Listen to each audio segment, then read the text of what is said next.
वो मुंबई आया तो था बनने हीरो, लेकिन किस्मत ने कुछ ऐसा खेल खेला कि साइड हीरो बनकर रह गया। एक फिल्म शायद बतौर हीरो उसका करियर बना देती, लेकिन यहाँ भी उसे धोखा मिला। बदकिस्मत इतना कि जिसे अपनी बीवी मानकर 20 सालों तक उसके साथ रहा, वो दूसरे की बीवी निकली। आज के इस वीडियो में हम बात करेंगे बॉलीवुड के सबसे हैंडसम, सबसे गुड लुकिंग साइड हीरो की। एक ऐसा साइड हीरो जो अपनी एक्टिंग से हीरो पर भी भारी पड़ जाया करता था। हम बात कर रहे हैं दीपक तिजोरी की।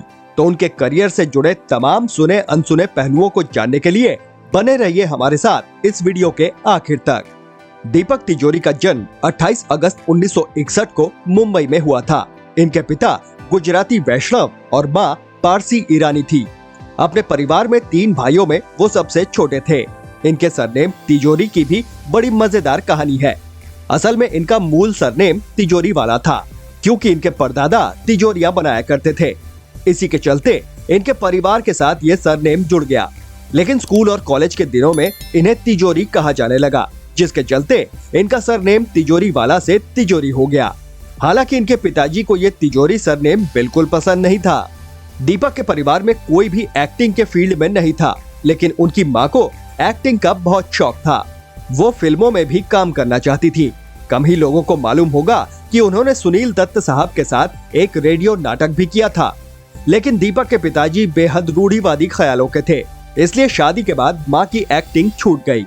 उनके पिताजी ने कहा कि मैं तुम्हारे लिए फिल्म बनाऊंगा, लेकिन तुम कभी फिल्मों में काम नहीं करोगी। इसके साथ ही माँ की एक्टिंग करने की सारी हसरतें दम तोड़ गई। लेकिन फिर भी वो चाहती थी कि उनके तीनों बेटों में से कोई एक एक्टिंग फील्ड में जरूर जाए, और उनका वो बेटा था दीपक तिजोरी। दीपक को बचपन से ही एक्टिंग का बहुत शौक था। कॉलेज के दिनों में परेश रावल, फिरोज खान इनके सीनियर, तो आमिर खान, शर्मन जोशी जूनियर हुआ करते थे। ये सब मिलकर एमेच्योर थिएटर में एक साथ काम किया करते थे। उस दौरान वो खुद को हीरो से कम नहीं समझा करते थे। जो भी उनके नाटक देखता, वही उनकी एक्टिंग की तारीफ के पुल बांधने लगता। दीपक को भी लगता कि बस उनके बॉलीवुड में एंट्री करने की देर है, उनके पास ऑफर्स की लाइन लग जाएगी। जब वो बॉलीवुड में घुसे, तब उन्हें हकीकत का अंदाजा हुआ। उन्हें कोई काम नहीं मिल पाया। हीरो बनना तो दूर, छोटे मोटे रोल्स तक के लाले थे। वो इस कदर निराश हो गए कि कुछ भी करने को तैयार थे। लेकिन उनकी माँ इससे बिल्कुल खुश नहीं थी। उन्हें लगा कि फिल्म इंडस्ट्री उनके लिए सही जगह नहीं है, इसलिए उन्होंने दीपक से आगे पढ़ाई करने को कहा।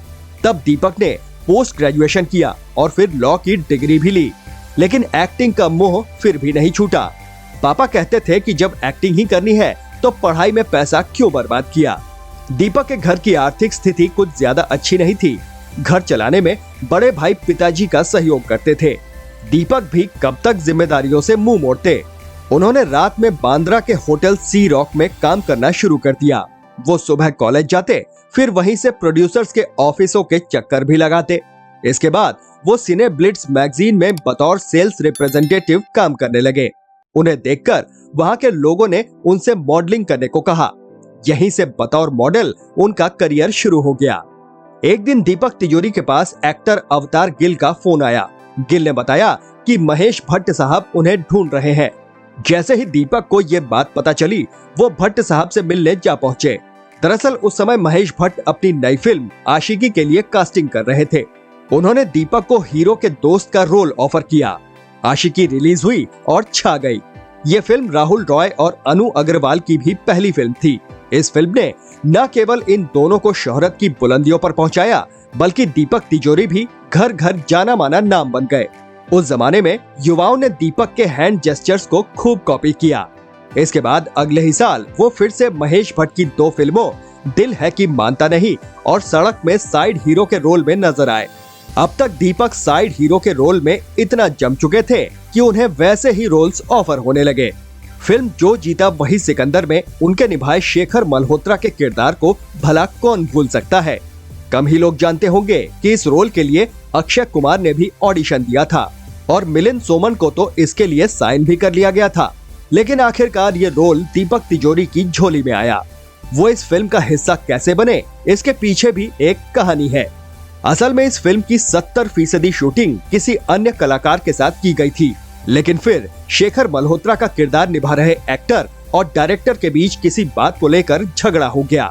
तब भट्ट ने उनसे कहा कि आमिर खान ने तुम्हारा नाम रेकमेंड किया है और अब ये रोल तुम ही करोगे। अब तक दीपक साइड हीरो के किरदारों में पूरी तरह रम चुके थे। हर कोई उन्हें हीरो के दोस्त या फिर उसके अपोजिट साइन करना चाहता था, लेकिन दीपक बॉलीवुड में साइड हीरो बनने के लिए नहीं आए थे। लीड हीरो बनने की उनकी इच्छाएं अभी भी दिल के कोने में दबी बैठी थी। जब उन्हें कोई बतौर लीड हीरो लेने को तैयार नहीं हुआ तो उन्होंने खुद ही एक फिल्म प्रोड्यूस करने की ठानी जिसमें वो लीड हीरो थे। फिल्म का नाम था पहला नशा। यह फिल्म आशुतोष गोवारिकर की बतौर डायरेक्टर पहली फिल्म थी। इस फिल्म में पूजा भट्ट, रवीना टंडन और परेश रावल मुख्य भूमिकाओं में थे, जबकि खुद दीपक लीड हीरो थे। इसमें आमिर खान, शाहरुख खान, सैफ अली खान, जूही चावला जैसे सितारों ने कैमियो भी किया था। इस फिल्म के जरिए दीपक ने लीड हीरो बनने की अपनी इच्छा भले ही पूरी कर ली हो, लेकिन ये फिल्म बुरी तरह फ्लॉप साबित हुई। फिल्म पहला नशा दीपक तिजोरी की बतौर लीड हीरो पहली और आखिरी फिल्म साबित हुई।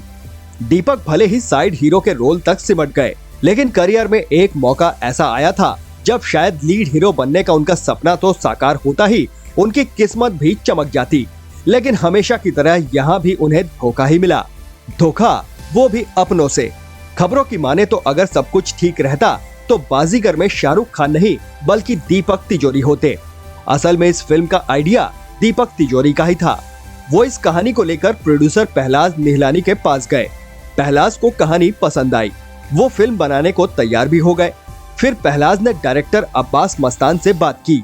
अभी तक पहलाज और दीपक के लिए इस फिल्म के हीरो वही थे, लेकिन अब्बास मस्तान के दिमाग में कुछ और ही चल रहा था। उन्होंने हीरो के लिए शाहरुख खान को फाइनल कर लिया। जब ये बात दीपक को पता चली तो उन्हें झटका लगा। वो सीधे पहलाज के पास जा पहुंचे।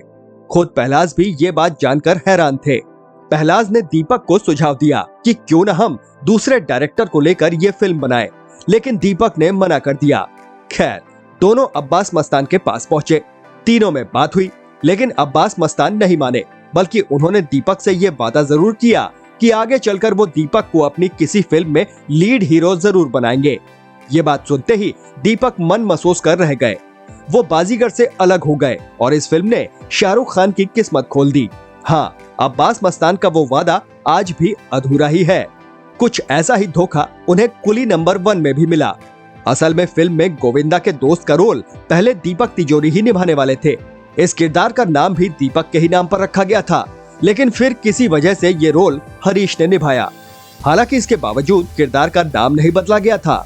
उनकी पर्सनल लाइफ में भी उन्हें धोखा ही मिला, यहाँ तक कि जिसे वो अपनी बीवी समझकर उसके साथ 20 साल तक रहते रहे, वो दूसरे की बीवी निकली।